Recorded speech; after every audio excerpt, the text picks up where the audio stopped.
Obrigada, Ivo, pelas suas reflexões aqui. Eu convido a professora Lucilene também 40 minutos para fazer as suas reflexões e considerações.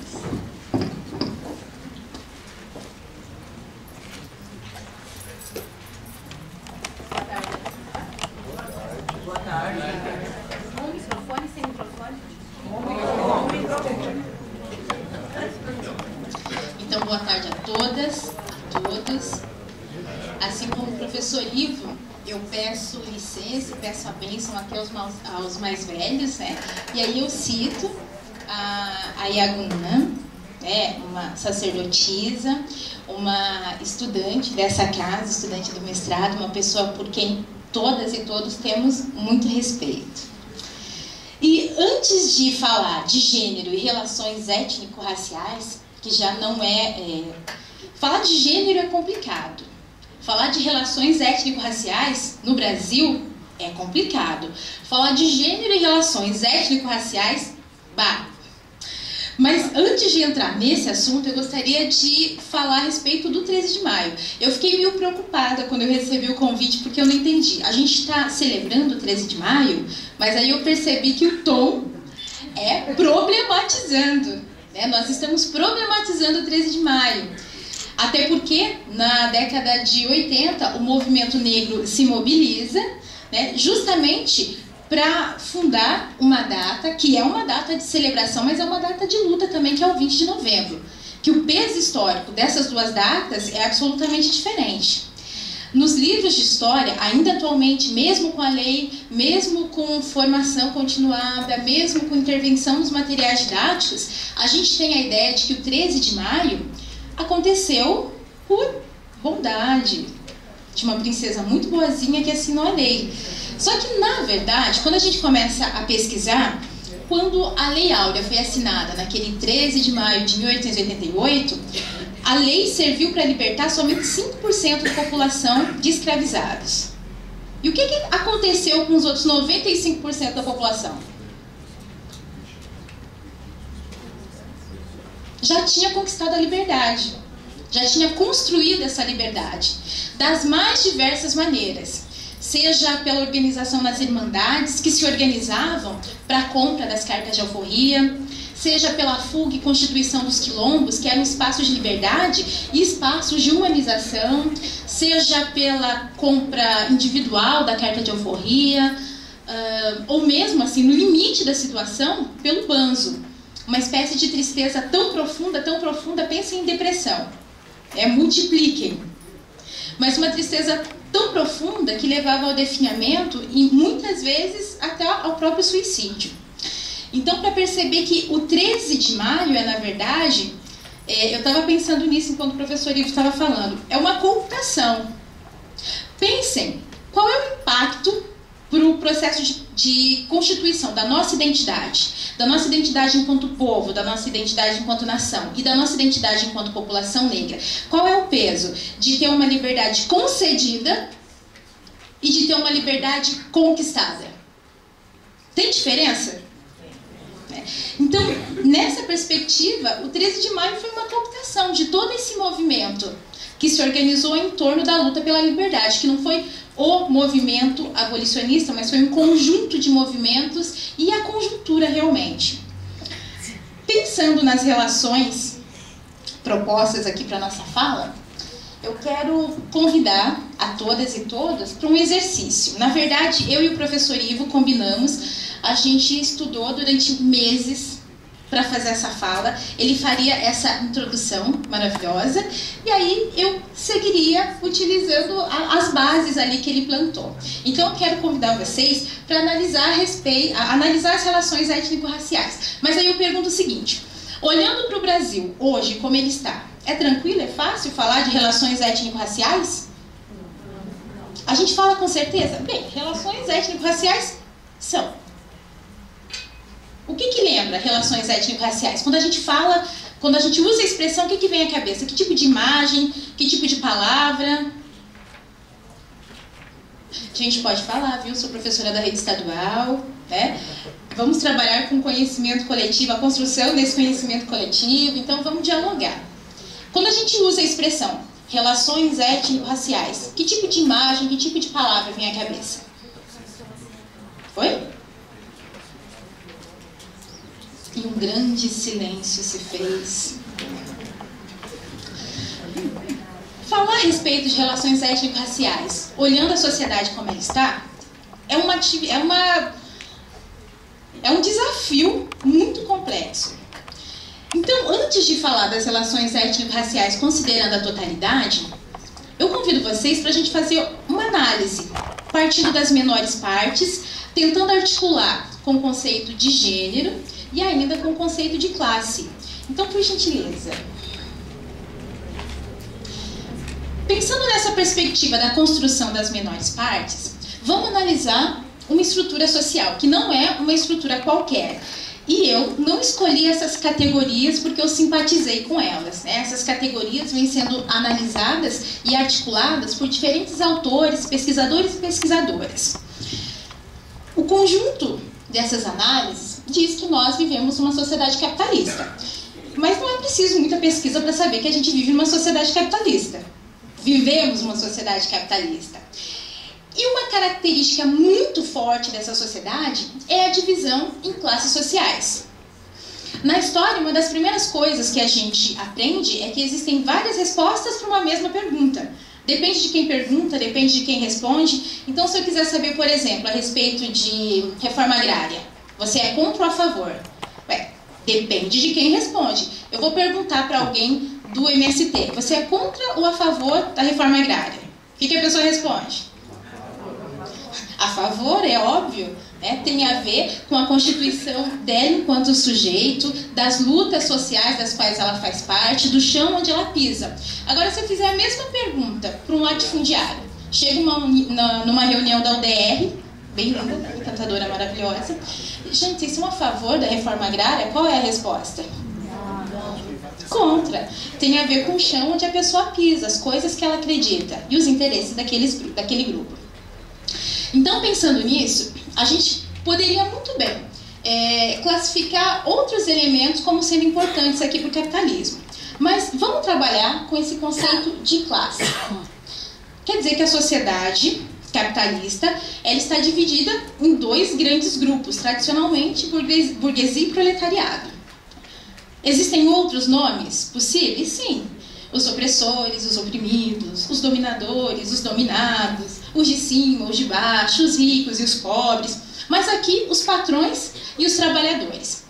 Numa sociedade capitalista, que está organizada pela divisão em classes sociais, quem é que tem vantagens?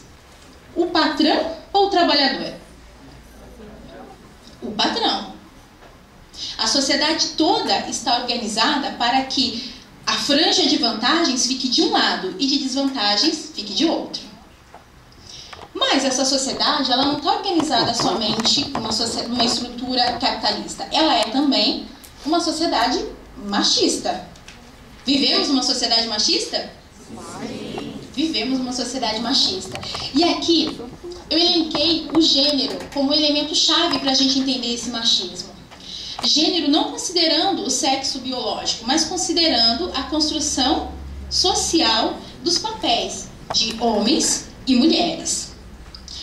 Nessa relação, quem é que está numa posição de vantagem? O homem ou a mulher? O homem. Agora, a mesma lógica machista que oprime as mulheres é a lógica que interfere também no respeito ou valorização, ou falta de respeito e valorização, com relação a toda a população LGBT. Aqui a gente está falando de diversidade sexual. Quando a gente discute gênero, então agora falar de gênero não é mais só uma discussão a respeito das questões que envolvem a construção do papel social da mulher. Mas aqui a gente pode compreender sim a discussão mais ampla, pensando na diversidade sexual e no atendimento à população LGBT. Lésbicas, gays, bissexuais, transexuais, travestis, transgêneros. Essa discussão se encontra aqui, porque essas pessoas, elas também sofrem preconceitos e discriminações. Então vocês já vão percebendo que, pensando numa sociedade capitalista, pensando numa sociedade machista, a gente tem eixos de dominação. E esses eixos se articulam para complementar esse processo de dominação. Mas como se não bastasse viver numa sociedade capitalista e machista, vivemos uma sociedade racista, sim ou não? Sim. Infelizmente. Vivemos uma sociedade racista. No caso do Brasil, quando a gente fala de igualdade das relações étnico-raciais, muitos outros grupos se inscrevem. Por exemplo, a população asiática, japonesa. Não, mas se tem uma lei específica para a população negra, tem que ter uma lei específica para a população árabe, japonesa e assim por diante. Só que aqui, o que eu estou considerando são as 3 matrizes que participam do processo de fundação do Brasil. São matrizes culturais. Vamos pensar em quem é que estava presente na fundação do Brasil historicamente. Primeiro, os povos tradicionais indígenas, com todos os problemas e conflitos com relação ao termo índio e indígena. Depois, esses povos já estavam aqui. Eram aproximadamente 1000 povos diferentes, com língua, religião, costumes, que foram genericamente reunidos em índios. Além dos índios, chegaram os europeus. O professor Kabengele Munanga, ele diz que essas pessoas passaram por dificuldade, só que vieram para o Brasil por vontade própria. Vivenciavam contextos históricos e sociais muito específicos, mas vieram por vontade própria. E o terceiro grupo, os diferentes povos africanos que foram capturados e trazidos para cá. Não vieram para cá por vontade própria, não foi um projeto. Então são esses 3 grupos presentes quando a gente pensa em relações étnico-raciais. Porque se são relações étnico-raciais, pressupõe a presença do outro. E não somente a questão do negro. Até porque quando a gente pensa na população negra como problema, a gente tem que pensar, se tem um problema e se tem desvantagens, do outro lado existem respostas e existem vantagens também. E aqui a gente entra um pouco na discussão do professor Ivo, quando ele coloca essa questão da branquidade, os estudos a respeito de branquidade. Então, o racismo que nós estamos abordando aqui é especificamente o racismo antinegro. E aqui nós temos brancos e negros. Numa sociedade como a nossa, onde não existe uma adesão pessoal ao racismo, no sentido de, hoje, que dia que é hoje? Segunda-feira. Levantamos nessa segunda-feira de sol, finalmente, e decidimos assim, hoje serei racista. É uma adesão simples? Não. Nós vivemos numa sociedade historicamente construída. E essas relações racistas, elas também são historicamente construídas. Então, em maior ou menor grau, nós, independente da nossa vontade, seremos herdeiros e herdeiras dessa construção.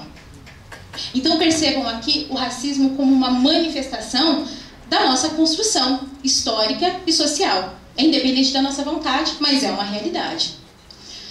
Diante desse contexto, quem é que tem vantagens numa sociedade socialmente racista? Numa estrutura socialmente racista? A população branca ou a população negra? Como? A população branca. Agora, para a gente entender as relações étnico-raciais, não adianta só a gente analisar a estrutura social, considerando esses eixos de dominação que se articulam. Aqui a gente tem que pensar também no pertencimento individual de cada pessoa. A gente pode pensar que qualquer um de nós, qualquer uma, tem esses 3 pertencimentos. Então vamos analisar qual seria o tratamento destinado para cada um e para cada uma de nós, considerando esses pertencimentos identitários. Pensem no seguinte, vamos pensar na construção de um anônimo. Não tem nome, mas apesar de não ter nome, ele existe. Essa pessoa é patrão numa sociedade capitalista. Isso, para o patrão, é positivo ou negativo? Mas além de ser patrão nessa sociedade capitalista, ele nasceu macho, biologicamente macho, mas ele foi construído homem numa sociedade machista. Positivo ou negativo? E além disso, ele nasceu branco numa estrutura socialmente racista. Positivo ou negativo? Pensem no tratamento destinado. Essa pessoa aqui não tem um nome específico, mas a gente pode chamar de padrão normativo.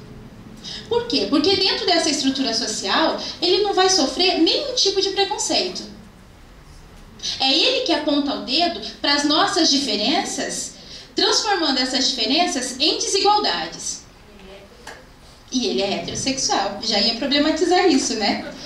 Então, na verdade, além de patrão, homem branco, ele é heterossexual, ele é adulto, urbano e cristão. Né? Mas nem só desse perfil vive uma sociedade. A gente tem outras possibilidades de análise aqui. Vamos analisar a situação de um outro homem, só que ele é trabalhador numa sociedade capitalista. Ser trabalhador numa sociedade capitalista, onde o poder de decisão está nas mãos dos patrões da burguesia, é positivo ou é negativo? Mas esse trabalhador nasceu numa sociedade machista, onde quem dá a última palavra são os homens, uma sociedade fundamentada no patriarcalismo, né, onde, se a gente analisa a história do Brasil, a gente vai perceber que em alguns momentos o patriarca ele tem direito não só de propriedade sobre a vida das pessoas, aqui a gente está falando do processo de escravização, mas ele tem o direito sobre a vida e a morte das pessoas. E a forma como ele trata essas pessoas, uma condição social de escravizadas, vai interferir na forma como ele trata o restante da sociedade. Pensando nisso, um homem, dentro dessas características históricas, uma sociedade machista, ele está numa posição positiva ou negativa? Positiva. Aqui eu estou considerando o homem heterossexual. Porque se eu retomar aquele padrão ali de cima, do patrão, homem, branco, porém homossexual, tem alguma diferença de tratamento? Patrão, né, homem, branco, mas ali eu coloco um bissexual. Tem alguma diferença de tratamento? Ó, estamos lidando com questões de gênero, que tem relação com a forma como as nossas relações se operam. Se essa pessoa será tratada de forma positiva ou negativa e as implicações disso para a vida da pessoa e para a vida da sociedade.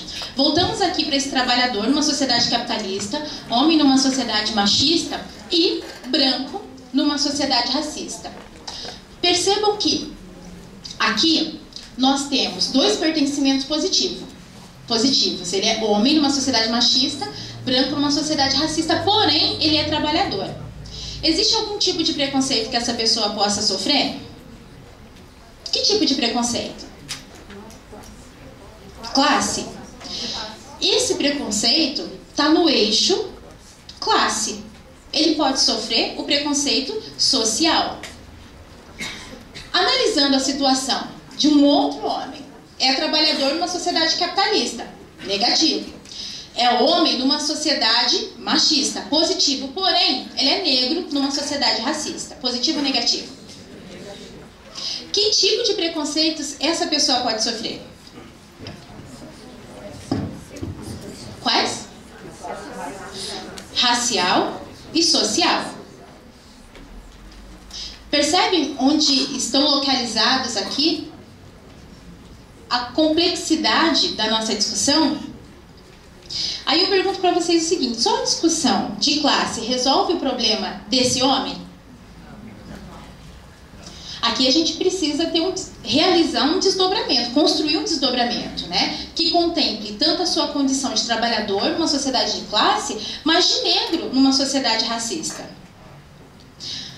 Considerando agora a situação das mulheres. Mulheres numa mesma sociedade capitalista. Temos a situação de uma trabalhadora, positivo ou negativo para ela?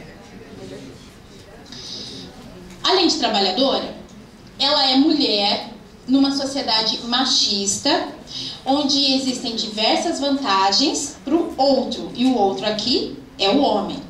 Positivo ou negativo para ela? E ela vive numa sociedade racista com privilégios para a população branca. Ela é branca, positivo ou negativo? Positivo. Que tipo de preconceito essa mulher pode sofrer? De classe e de gênero. De novo, somente uma política de classe resolve o problema dessa mulher? Pensar na questão social resolve o problema dessa mulher? Não. Agora a gente pode analisar um outro perfil de pertencimento. É uma mulher. Aqui temos uma trabalhadora numa sociedade capitalista. Positivo ou negativo? Mulher numa sociedade machista. E negra numa sociedade racista. Quais são as possibilidades para essa mulher? Se for gorda, então. Se for obesa, se tiver uma orientação sexual diferente, se participar de uma outra religião que não é cristã, se for deficiente. Então, percebam as diferentes articulações e percebam também que somente uma política social não resolve o problema dessa mulher. Pensem que esses pontos positivos e negativos, eles podem ser traduzidos em qualidade de vida, acesso à educação, à saúde, a expectativa de vida. São pontos positivos que lembram vantagens e pontos negativos que levam a desvantagens. Mas o pano de fundo que a gente tem aqui é a estrutura social para tentar entender as relações étnico-raciais. Mas essa discussão aqui, ela se dá no campo das representações. Então, apesar dessa condição negativa, essa condição negativa é quem produz essa estrutura social. E tem sempre aquele referencial lá de cima, um padrão normativo, que lembra que as nossas diferenças, o fato de ser negra e o fato de ser mulher, pode ser transformado em desigualdade. De um lado tem o padrão normativo para apontar as nossas diferenças enquanto desigualdade. Só que do outro lado, como a gente está falando do processo de representação, e o processo de representação é sempre um processo em constante conflito, em constante luta, a gente tem a figura da própria mulher. Mulher, trabalhadora, negra. Que se vê de forma diferente. Ela não se vê de forma como aquele padrão impõe, mas ela se vê de acordo com a sua realidade, com o seu processo histórico, com seus desafios, com as suas dificuldades, com as suas vitórias. E aqui eu trago a fala de uma personagem de uma peça que o Nos Partos produziu em 2006, que tentava, o grande desafio era produzir um conto de fadas. Qual é o perfil da princesinha do conto de fadas? Aprenderam bastante, escutaram muito quando eram crianças, muito bem. E o nosso desafio era subverter essa ordem. Então, a nossa princesa era mulher, trabalhadora, negra, e aqui no sul, ela era nordestina. Alguma implicação para a forma como as pessoas a percebem e a tratam? A Matilda, ela reivindicava a sua dignidade humana da seguinte maneira: nem Branca de Neve, nem Rapunzel, sou livre. Tenho o direito de cultivar minha pele, meus cabelos, minhas raízes. Mulher, negra, pobre, sou gente, sou cidadã. Entre modelo e princesinha, prefiro ser Yansan. Epa, rei minha mãe, mãe de tantas mães, fagulha de liberdade. Nem conto de fadas, nem capa de revista. Eu sou Maria, das dores, Socorro, Matilda. Eu sou você, heroína anônima, que construiu e mantém o Brasil. Minhas digitais carregam as marcas de todas que lutaram e ainda lutam, para que hoje eu possa mergulhar de quem sou, mulher, negra. E a beleza transcende o azul e se amplia para outros matizes, o negro da noite, o preto de protesto. E a minha cor já não é uma, mas muitas, todas vivas e punjantes, repletas de existência, sedentas de respeito e plenas da certeza da luta.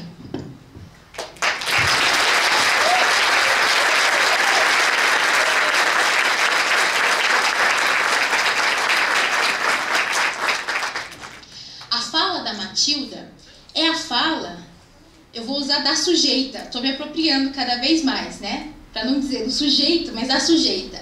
Dessa pessoa que se coloca como um ser humano completo, ciente dessa estrutura social e ciente também do desafio que ela precisa enfrentar para ser encarada como mulher e negra e dentro desse contexto ser encarada com dignidade, ser respeitada e valorizada, né? Então aqui eu trago uma estrutura social para a gente tentar articular e buscar essas relações entre gênero e relações étnico-raciais. Vocês já perceberam qual é a posição de uma mulher trabalhadora negra? Uma posição solitária de mulher trabalhadora negra que tem somente pontos negativos é uma posição, muito possivelmente, de subalternidade.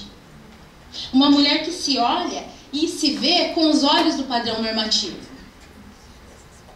Agora, existem outras possibilidades. Possibilidades que se apresentam como conquistas. Conquistas que estão presentes no campo do movimento social. No caso da mulher negra, o campo do movimento social vai para o feminismo. Para a valorização da condição de mulher. Só que durante muito tempo, esse feminismo era um feminismo branco, classe média, europeu. Então, essa mulher devia procurar um outro espaço. Vamos para o movimento social negro. Só que durante muito tempo, o movimento social negro não fazia o recorte de gênero. Analisava somente a condição do pertencimento étnico-racial. Então, essa mulher ficava sem o espaço. E justamente por isso, na década de 80, as mulheres negras se organizaram enquanto movimento social feminista negro, específico para atender a essas situações específicas, a essas particularidades. Então, quando eu penso em conquistas e desafios, eu penso que uma conquista é a organização dos movimentos sociais e um desafio é possibilitar e manter esses movimentos em constante atividade. Para nós, conquistas são políticas afirmativas, mas políticas afirmativas que realmente sejam implementadas e efetivadas. E para a implementação e efetivação dessas políticas, a gente precisa sim do diálogo com os sujeitos, com os diferentes sujeitos, com as mulheres, com a população negra. E aí a gente precisa de um diálogo que é um diálogo difícil no sentido de que ainda é tabu e que é nossa responsabilidade desconstruir esses tabus e ir caminhando para o diálogo e para a organização de movimentos sociais, sim, que é da população LGBT. Quando eu falo dos movimentos sociais, na verdade, a gente sabe que existem diversos movimentos que lutam pelos direitos dessa população. Mas a gente precisa articular melhor isso aqui, porque não existe só a condição da mulher trabalhadora negra. Existe a condição da travesti trabalhadora negra, da transexual, do gay, do bissexual. E aí, como é que ficam essas relações até dentro dos movimentos sociais? Será que essa é uma articulação possível? Não só possível, como urgente, como necessária. Né? Então, eu também termino a minha fala aqui e a gente conversa mais quando chegarem as perguntas e considerações.